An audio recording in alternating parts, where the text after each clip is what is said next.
Muy bien, perdón los minutos de retraso, vamos a empezar a grabar entonces este material. Bueno, recapitulando un poco lo que hemos hablado, pues la importancia del suelo es el medio, el punto, el lugar donde se apoya la cimentación. Si eso falla, pues va a fallar toda la estructura. Muy importante la descripción física en principio del suelo, que me lleva a formas de grano, ¿sí? Tamaño, color, me da mucha información. Y por ejemplo, básico, si es de canto redondo, canto rodado, o es angular o de canto quebrado. Básicamente aquí el problema es la adherencia. Por ejemplo, cuando yo estoy compactando suelo, qué tan fuerte queda el amarre.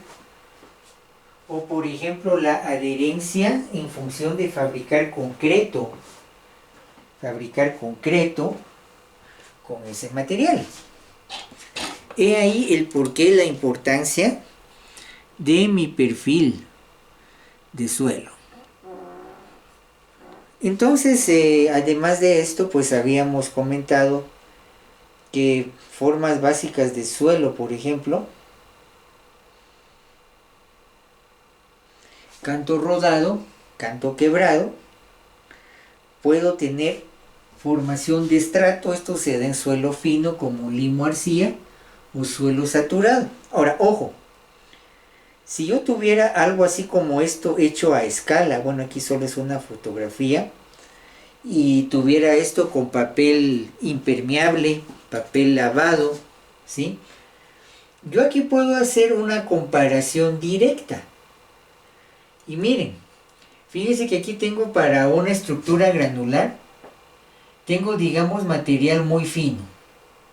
Fino, medio, grueso y muy grueso. Para canto quebrado, igual que el fino, tengo muy fino, miren. Para angular o canto quebrado, lo mismo que el granular, tengo muy fino. Tengo fino, miren. Tengo medio, grueso, pero no tengo muy grueso. Ahora miren, varían un poco las medidas, porque cuando tengo granular, material de canto rodado, redondo, muy fino si esto tiene un diámetro menor a 1 milímetro, miren, partículas chiquititas. Fino si va entre 1 a 2 milímetros, medio si va de 2 a 5 milímetros de diámetro. Si voy de 5 a 10 milímetros tengo grueso, y más de 10 milímetros muy grueso. Si yo tuviera una muestra de suelo en mi mano y tuviera esta carta impresa, por ejemplo en un cartoncito así estable, pues yo puedo ver, bueno, esto tiene menos de 1 milímetro, aquí voy a ir juntando lo que tiene menos de 1 milímetro. Esto está muy grueso, veo que tiene más de 10 milímetros, lo voy juntando por acá. Lo que veo que está entre 5 y 10 lo voy a juntar por aquí, por acá y por acá. Ya puedo ir haciendo una clasificación de los tamaños de grano en una muestra de suelo. Ya tengo una idea, si quieren porcentaje, bueno, tengo un 25% de suelo medio, un 50% de grueso, un 5% de muy grueso, y el resto está entre estos dos, ¿no? Igual aquí, si yo tuviera un suelo de canto quebrado, mire, suelo muy fino, menos de 5 milímetros de diámetro, fino de 5 a 10, mire, un poco diferente a estas medidas, un suelo medio de 20 a 30 milímetros de diámetro y un suelo grueso de 20 a 50. No tengo muy grueso como acá, solo tengo grueso. Aunque se mantiene las categorías, los diámetros cambian, ¿sí? Vamos a la página 7, para estrato, mire. Igual, por ahí va esa idea, es una comparación directa. Suelo muy fino, menos de 1 milímetro. De 1 a 2 es muy fino. De 2 a 5 es medio. De 5 a 10 es grueso. Y más de 10, muy grueso. Vea que estos números aquí, de rango de tamaño, casi son los mismos. Casi es lo mismo, por no decir es lo mismo que los que tengo acá, mire. Menos de uno a 2, de 2 a 5, de 5 a 10 y más de 10. Suelo granular. Para estrato, muy fino, menor de uno a 2, igual, de 2 a 5, de 5 a 10 y más de 10. O sea que estructura, digamos, de estrato, como plaquita, cuando tengo arcilla endurecida, las clasificaciones, los nombres, muy fino, fino, medio, grueso, muy grueso, y los rangos de tamaño, es lo mismo aquí en esta cuestión de estructura, los mismos valores, los mismos rangos, que el suelo granular. ¿Sí? Eso es importante. Y el suelo así saturado, como turba, por ejemplo, ¿sí? Tengo muy fino, tengo medio y tengo grueso, nada más. Menos de 10 milímetros, mire, es fino. De 10 a 20, fino. De 20 a 50, medio. Y grueso de 50 a 100. Bueno, entonces tengo ahí una carta de orientación visual para poder hacer una clasificación de suelo en campo. Si yo llevara estas mis tablitas al campo, me pongo a verificar mi suelo, bueno, ahorita no hay tareas por esta situación de huelga, pues una principal tarea es, bueno, tome un poco de suelo de donde usted está viviendo, vea si es suelo como plaquita, si tiene mucha arcilla, o si está saturado, o vea si es esto o si es esto, y trate de hacer este ejercicio. Eso le va dando habilidad visual y de mano, manipulación, para ya empezar a tomar una idea de qué tengo en mecánica de suelos, de entradita. Es una comparación directa, una medición directa si lo queremos ver así. Bueno, entonces los materiales en este caso de grano fino, limos inorgánicos, constituye la porción gruesa de la fracción microscópica del suelo, tienen poca o ninguna plasticidad o cohesión. Las variedades menos plásticas, que consisten principalmente de granos de cuarzo muy finos, redondos, se llaman polvo de roca. La variedad más plástica, que contiene una cantidad apreciable de partículas en forma de laminitas o laminillas, limo plástico, ¿sí? La arcilla está formada por un agregado en el que predominan los materiales de tamaño microscópico y submicroscópico en forma de laminillas cristalinas. Se caracteriza por tener propiedades típicas de coloides, como lo son plasticidad y la facultad de absorber iones. Ahora, ojo con esto. Arcilla. Habíamos hablado aquí de 4 categorías de suelo. Los 2 gruesos es grava arena, los 2 finos limo arcilla. Pero en algún momento, no siempre, se puede hacer necesario hablar de los coloides. ¿Sí? Aquí tenemos el término coloide. Esa palabra me interesa remarcarla. Coloide. De cola. Bueno, coloide como cola, digamos, es algo así como un resto, como una cola, como un resto, algo que sobró. Pero es tan pequeñito el granito que siempre va a flotar en el agua. Nunca se va a asentar. Esa es la principal característica del coloide. ¿Cuál es la principal característica del coloide? Por ser una partícula tan pequeñita de diámetro, nunca se va a asentar en el agua. ¿Por qué?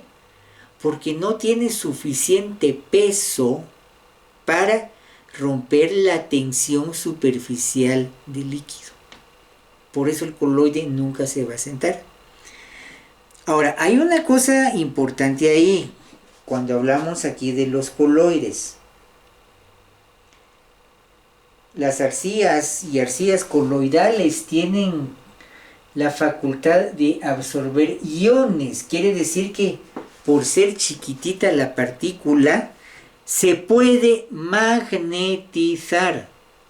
Puede tener cierto magnetismo importante por lo pequeñito. Entonces, ¿qué hago para remover coloides? Es que el problema del coloide es que le da turbidez al agua. Pasa la luz, sí, pero el agua se ve sucia. Hay un montón de coloides ahí, partículas en suspensión, que no se asientan. Son tan chiquititas que van a estar flotando ahí en tiempo indefinido. Bueno, si sé que esas partículas, por ser pequeñitas, pueden ser magnetizadas, ¿por qué no agregar partículas con carga contraria? ¿Para qué? Para que junte a los coloides en un grupito. Ese grupo de coloides, esa colonia de coloides se conoce como flóculo. Voy a formar un flóculo por cargas eléctricas contrarias para que cuando crezca ese flóculo pueda caer dentro del agua, se pueda asentar y forme sedimento, una sedimentación. Así sí puedo remover los coloides.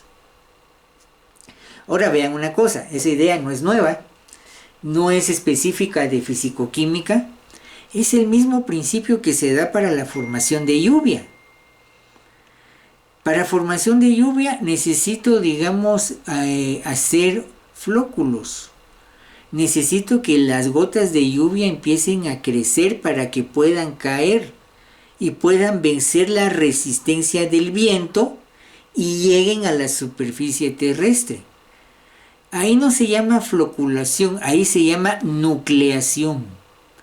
A veces las partículas de polvo que están ahí en la atmósfera cercana funcionan como, digamos así, como una partícula de carga contraria a la a la carga eléctrica, perdón, de la gota de lluvia. Bueno, empieza a crecer la gota de lluvia, ¿sí? La partícula esa lo trajo, ¿sí? Se forma, digamos, suficiente gota, una gota con suficiente volumen para que cuando caiga por la atmósfera alcance la superficie terrestre. Por ejemplo, ahí es clásico, por ejemplo, hablar de yoduro de plata, cuando se habla de sembrar nubes, ¿sí? Una avioneta ahí repartiendo en la atmósfera yoduro de plata que sirva como ionizante para que se formen flóculos de gotas de lluvia y se pueda inducir una lluvia de forma artificial, ¿sí? Más o menos en esa idea muy parecida, paralela, va precisamente la idea de los coloides en mecánica de suelo, ¿sí? Se puede magnetizar. Bueno, ¿y tan importante es la magnetización en las partículas de suelo? Sí. ¿Por qué razón? La teoría más sencilla para explicar la formación de una tormenta eléctrica es la teoría del capacitor. Tenemos la superficie terrestre, esa es una placa con una determinada carga, mientras que las nubes forman otra placa con una carga contraria. Tengo entonces la formación de un gran capacitor atmosférico. El desequilibrio o equilibrio de ese capacitor es lo que da la formación de las tormentas eléctricas, ¿sí? Pero importante entonces la magnetización de mi suelo. Muy bien, estas propiedades aparecen en un amplio intervalo contenido en el agua. La distinción entre limo y arcilla no puede basarse en el tamaño de las partículas porque las propiedades físicas importantes de los dos materiales están relacionadas solo directamente con dicho tamaño. Bueno, recuérdese que en conjunto en mecánica de suelos, como puedo hablar de limos, arcillas, de forma más general puedo hablar de los finos, ¿sí? Tengo gravas, arena y fino, los finos. ¿Quiénes son los finos, perdón? Limo y arcilla. Bueno, si quieren hagamos un pequeño ejercicio, no es por punteo ni nada, solo un pequeño ejercicio. Demos un minutito para que usted, si tiene a mano, vaya a observar por un momentito cómo es el suelo de su casa o donde esté usted recibiendo esta clase. Demos un momentito para que vaya tomando sentido esto que estamos hablando. Ahorita estoy con usted.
Muy bien, con el pequeño ejercicio que le acabo de pedir que usted haga, la idea es empezar a ver si usted ya tiene la capacidad de observar cómo está el suelo en un lugar cercano donde usted está recibiendo o está viendo este video. Si usted ya empieza a tener capacidad, aquí es un suelo granular, no, este es de canto quebrado. Las partículas de suelo más o menos tienen este tamaño, tienen este color. Esa es una de las principales habilidades y competencias para hacer mecánica de suelos. Porque después todo eso lo único que hay que hacer es tecnificarlo un poquito más, un poco más de recurso tecnológico, por decirlo así, para ya tener mediciones físicas de suelo. Pero empieza con una observación llana y sencilla, ¿sí? Para que uno pueda decir, bueno, veo que en este suelo tengo esto y esto, va a ir por acá, cuando se haga mecánica de suelos, pues sí, era correcta mi apreciación, encontramos esto y esto y esto, que era lo que yo estaba viendo. Eso es hacer mecánica de suelos, ¿sí?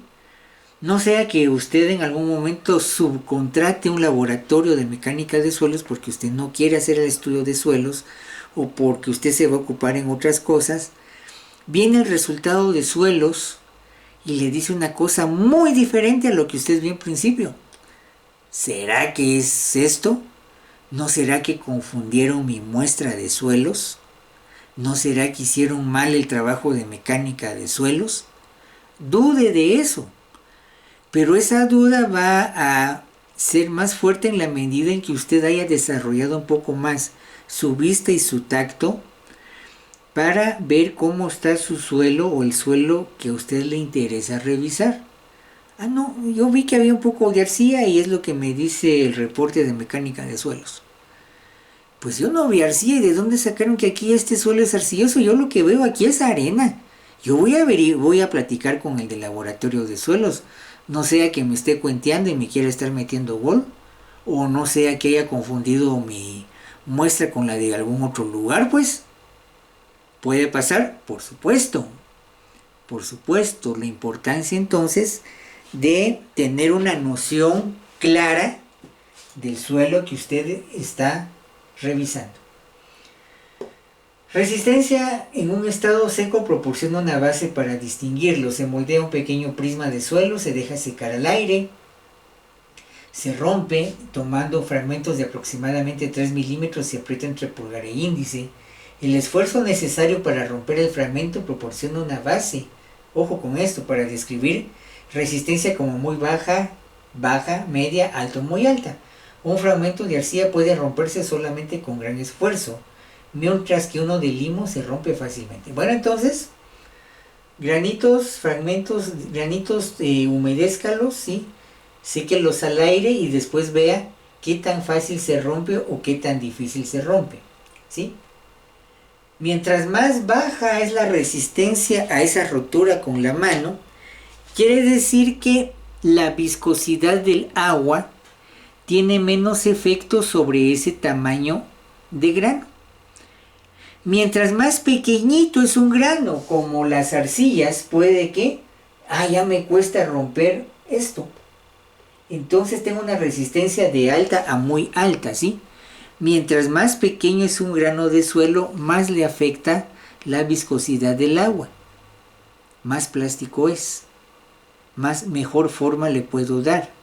Y si quiero darle forma permanente, por eso lo puedo colocar en un horno para cocer. Por eso hago vasijas de barro fresco y después las meto al fuego para que el fuego acelere el secado y endurezca un poquito más. Esa es la idea de trabajar con barro cocido, ¿sí? Ya cuesta romper un tiesto con la mano, ¿sí? Eso es lo que tenemos aquí. Incluso hubo, digamos, alguna tecnología que le aplicaban hasta un poquito de barniz y color. No solo se ve mejor, sino tiene más resistencia. Esa es la tecnología de barro en principio, por sencillo que sea. Se va afinando hasta que llegamos a la cerámica con tierra blanca y lo más fino de eso, la porcelana, ¿sí? caolín para hacer porcelana, por ejemplo, y toda una pintura muy bonita, y pues hay piezas de porcelana que son carísimas el día de hoy. Es una real artesanía, ¿sí?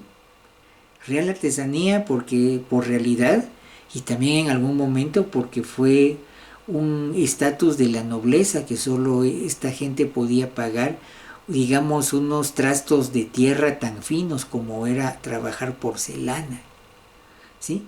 No cualquiera trabaja porcelana, ¿sí? Pero viene de este principio de mecánica de suelos.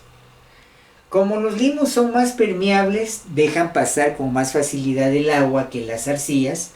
La distancia a prueba de agitado puede usarse también para distinguir los dos materiales. En esta prueba se toma en la palma de la mano una pequeña porción de suelo y se mezcla con agua hasta que tome una consistencia muy blanda, como hacer plasticina, ¿sí?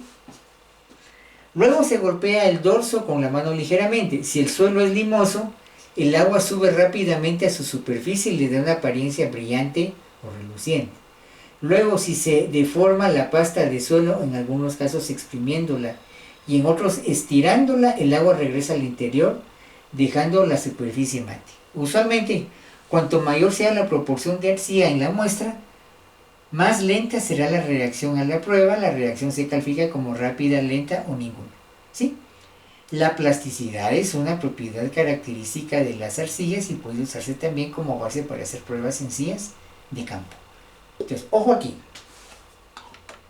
Limo y arcilla. Humedezco la muestra. Si al agitar y golpear la muestra el agua sale a la superficie, arcilla. No se retuvo mucho el agua. Perdón, es limo.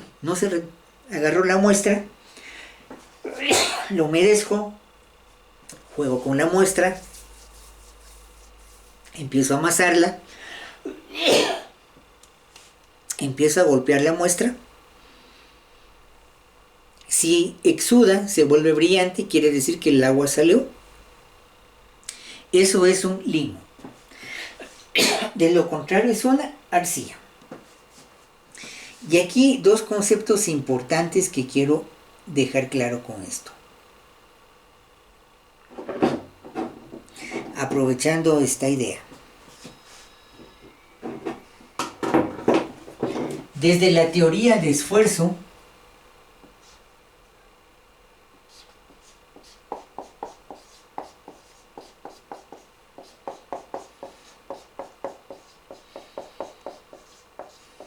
puedo hablar de plasticidad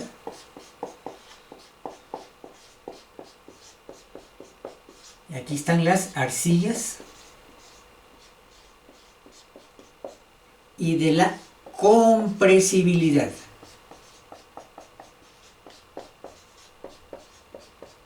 Principalmente aquí está el limo. ¿Será que es lo mismo? No, no es lo mismo. Hay que hacer una diferencia aquí importante. En teoría de esfuerzos, plasticidad quiere decir que al suelo yo le puedo aplicar tensión y compresión.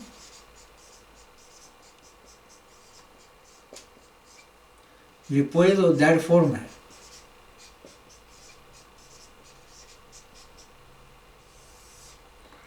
Compresibilidad, principalmente los limos. Aquí solo puedo aplicar compresión.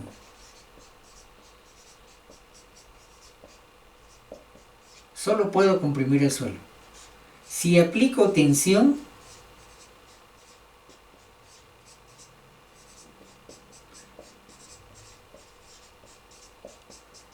se rompe el suelo, se fractura el suelo, ¿sí? Se hace pedazos el suelo. Entonces digamos, ¿por qué? Porque aquí tengo grano más grande que acá. Con plasticidad, pues puedo agarrar la muestra de suelo, la pacho, la estiro, le doy forma, la jalo aquí, la jalo allá, como tener un gran chicle. Esa es plasticidad. Arcilla. Compresibilidad, únicamente puedo comprimir el suelo. Si lo estiro, se fractura. Básicamente aquí tengo limo. Entonces, ese es otro indicio si tengo limo, si tengo arcilla, desde la teoría de esfuerzos. Eso es básico, por favor, es sencillo, miren, esto no es complicado, solo es aprenderse ahorita estas definiciones y más que aprenderlas, a aplicarlas, a masticar el concepto, como se dice vulgarmente, para después empezar a trabajar con eso.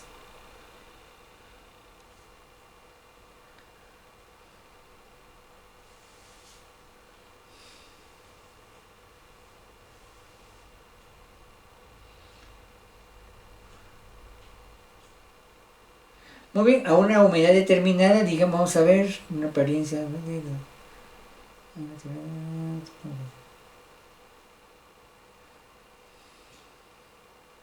Sí, pues, a una humedad determinada, un suelo que contiene cantidades apreciables de arcilla puede deformarse y amasarse en la mano sin que se desintegre. Esa es plasticidad, le puedo dar forma. Por lo tanto, si puede manipularse una muestra de suelo húmeda entre las palmas de la mano y formar con ella cilindros largos, delgados, indudablemente contiene una cantidad apreciable de arcilla. Al perder humedad con la manipulación prolongada, el suelo se aproxima al estado en que deja de ser plástico y se vuelve desmoronable. Ese detalle es importante. Se desmorona, se deshace. Precisamente antes de llegar a ese estado, una arcilla muy plástica puede convertirse en cilindros largos y delgados con un diámetro aproximado de 3 milímetros, que tienen suficiente resistencia para soportar su propio peso. Por otra parte, un limo rara vez permite formar cilindros tan delgados como 3 milímetros sin romperse, ¿sí? Notándose una completa falla de resistencia a la tensión, a menos que contenga pequeñas cantidades de arcilla. El registro que se haga de una prueba sencilla de plasticidad debe indicar no solamente si pueden formarse cilindros plásticos, sino también la tenacidad del cilindro al acercarse al estado desmoronable. Esta condición se califica como débil, quebradiza, media o tenaz. Tenacidad es que se opone a... La tenacidad en este contexto es que se opone a desmoronarse. Está duro, ¿sí? No es tan fácil que se desmorone. Es tenaz. Un cuarto procedimiento denominado prueba de dispersión es también útil para distinguir los limos de la arcilla en un material. Si se dispersa una pequeña cantidad de suelo en agua en un probeto tubo de ensayo, se deja reposar. Las partículas más grandes caen primero y las finas permanecen en suspensión un tiempo mayor. Ordinariamente las arenas se asientan en un tiempo de 30 a 60 segundos, medio a un minuto. Los limos de 15 a 60 minutos, de un cuarto a una hora, mientras que las arcillas permanecen en suspensión varias horas, usualmente varios días, a menos que se combinen formando grumos o flóculos. Recuerden lo que hablábamos ahí de floculación. Bueno, entonces tomo una muestra. Arena, pues eso sí se va a asentar luego. El limo pues va a tomar más o menos una hora en asentarse, haciendo un resumen de esto. La arcilla puede requerir horas o días para asentarse. Si es coloide, nunca se va a asentar. Entonces, si yo quiero limpiar el agua, por ejemplo, necesito un agente coagulante o un floculador, algo que me forme grumo, ¿sí?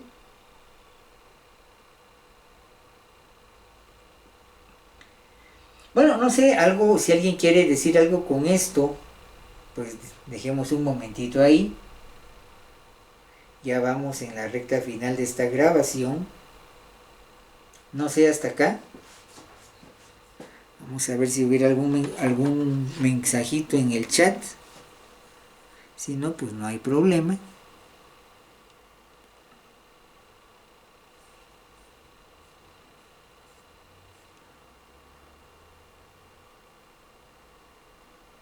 Muy bien, no hay ningún problema.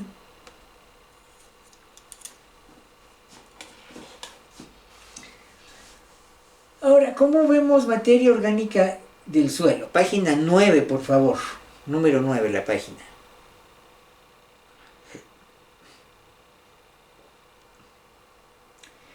Cantidades muy pequeñas de materia orgánica pueden tener influencia importante en las propiedades físicas de los suelos.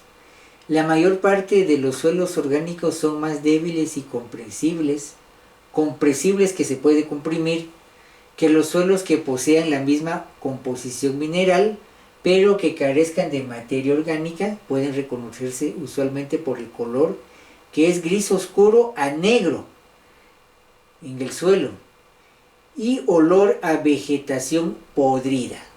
Color oscuro y olor a podrido.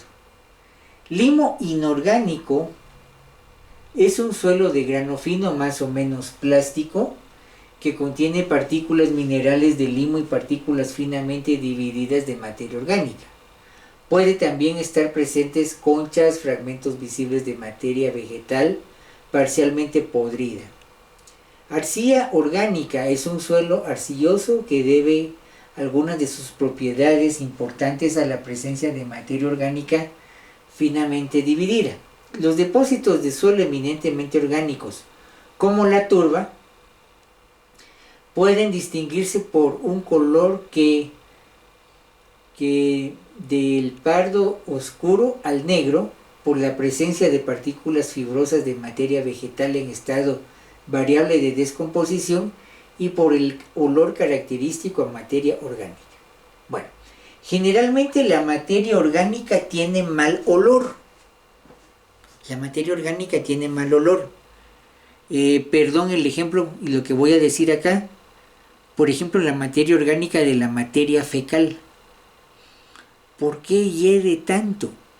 ¿Por qué ese mal olor? Porque es la estabilización química de un proceso de oxigenación. Pero más que todo ahí tenemos un proceso de oxidación. Esa oxidación en etapa crítica, una de las consecuencias es precisamente el mal olor. Materia orgánica fresca, por ejemplo, ¿sí? Lo delata ese mal olor. Ya sabemos que tenemos ahí una oxidación en estado crítico, en estado, digamos, rápido, ¿sí? Conforme se va estabilizando eso. Por lo general ahí hablamos de drenaje negro, tiene ese color oscuro, que es lo que hablábamos aquí, mire.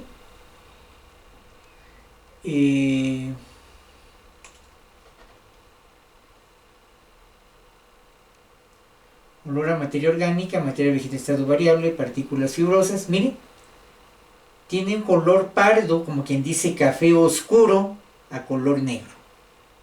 De color café oscuro a negro, en cuestión, digamos, de agua, por eso hablamos de drenaje negro. Su principal característica, el olor a materia orgánica. Ese mal olor dijimos que es una consecuencia de la oxidación de la materia orgánica. Pero cuando la materia orgánica se va estabilizando desde el punto de vista químico, ¿sí? ¿Qué va pasando? Pues resulta que ahora ya no es pardo oscuro, ya no es color negro, ahora es color gris.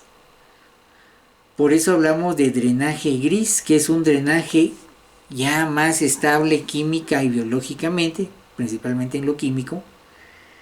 Y a veces resulta que el olor ya no es tan desagradable. Uno puede encontrar olor a fruta, olor a flores, ¿sí? Pero es la misma materia orgánica. Después de que apestaba, ahora un olor agradable, ¿sí? Y hasta en algún momento inspiración para perfumes, ¿verdad? Ahora, fíjense una cosa. Por ejemplo, los productos vegetales, esto es un producto directamente relacionado del suelo. Miren una cosa. Puede que alguien conozca esas flores de hortensias, unas flores así un poquito esponjadas, así con hojitas de colorcitos. La flor de hortensia tiene una característica muy especial. Se puede correlacionar con mucha facilidad el color de la hortensia en función de los elementos de la tabla periódica que se tenga presente en un suelo. Por ejemplo, si tenemos un sembradío de hortensias en un suelo donde hay un poco de hierro, pues puede que la hortensia tienda a ser un poco coloración entre amarillo y rojo, ¿sí? Algo medio rojiza la flor. Lo que está diciendo la flor es que está sembrada en un suelo donde hay beta o hay mineral de ferrita, hay un poco de hierro, por darle un ejemplo con eso, ¿sí? Entonces, igual las frutas, por ejemplo, no es más que el resultado de una oxigenación. Claro, ahí va la clorofila, ahí va todo un proceso de síntesis allí. Pero digamos la materia orgánica, el principal abono para lo que es, cultivo de frutas, por ejemplo, cultivo de verduras, ¿sí? Claro, en algún momento se abusa de eso. Por ejemplo, algunos cultivos como, por ejemplo, almolonga, pues eran fabulosos los cultivos. El problema era que crecía tanto por mucha materia orgánica, literalmente su drenaje lo iban a tirar a la verdura. El problema no es tanto la materia orgánica en sí, sino toda la contaminación biológica del drenaje que va a parar a la verdura. Ese es el problema. Tal vez lo que faltaba ahí era un tratamiento biológico, una remoción de patógenos, cosas que nos generan enfermedades, ¿sí? Para tener, digamos, un cultivo mucho más saludable para el ser humano. Por ahí andaba un poco el problema de ese tipo de cultivo hace un tiempo. Entonces, flores, frutas, verduras, pues directamente viene de un suelo agrícola que tiene que ser rico en nutrientes. Y ahí sí es importante la materia orgánica. Pero cuidado con los patógenos que pueden generar enfermedades gastrointestinales, eso sí. Entonces sale por esta situación del suelo. El suelo, en algún momento los cultivos pues nos van contando qué puede haber en ese suelo, ¿sí? ¿Sí?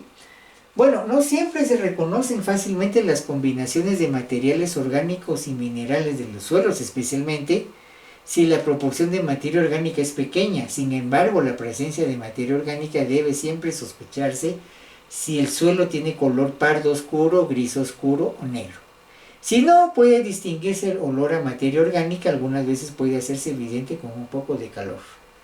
Si no se siente la materia orgánica, lo que les decía, banco de materiales, cuando empiece a calentar el sol a media mañana, 10, 10 y media de la mañana, acérquese, siente el olor que eso despide. Si se siente olor a materia orgánica, materia fecal, por ejemplo, basura, pues bueno, ahí hay presencia de materia orgánica.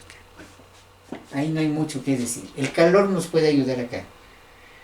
Bueno, aquí tenemos una tablita que da un resumen de las reacciones de los suelos inorgánicos de grano fino, suelos parcialmente orgánicos en pruebas sencillas de identificación de campo. Bueno, tenemos aquí alguna información, ¿eh? Un poco de geología básica. Limo arenoso, limo arcilloso, arena arenosa, arcilla limosa, arcilla, limo orgánico, arcilla orgánica. Resistencia en estado seco de ninguna, muy baja, baja media, baja alta, media muy alta. Miren lo que acabamos de hablar.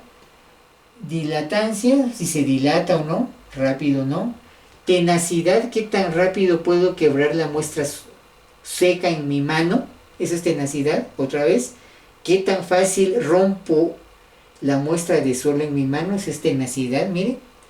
Va desde débil a baja hasta alta. Y tiempo de sedimentación. Limo arenoso de 30 a 60 minutos para sentarse en agua. El limo de 15 a 60, mire. Por ejemplo, arcilla limosa de 15 minutos a varias horas. Arcilla orgánica, por ejemplo, varias horas a varios días. Entonces, estas pruebas que acabamos de hablar acá, aquí lo tengo como un resumen en una tabla por categorías, ¿sí? Entonces, tal vez no es ahorita que se aprende usted esta tabla, pues tal vez no es tanto eso, sino que entienda y tenga idea de cómo funciona esa información que tenemos ahí.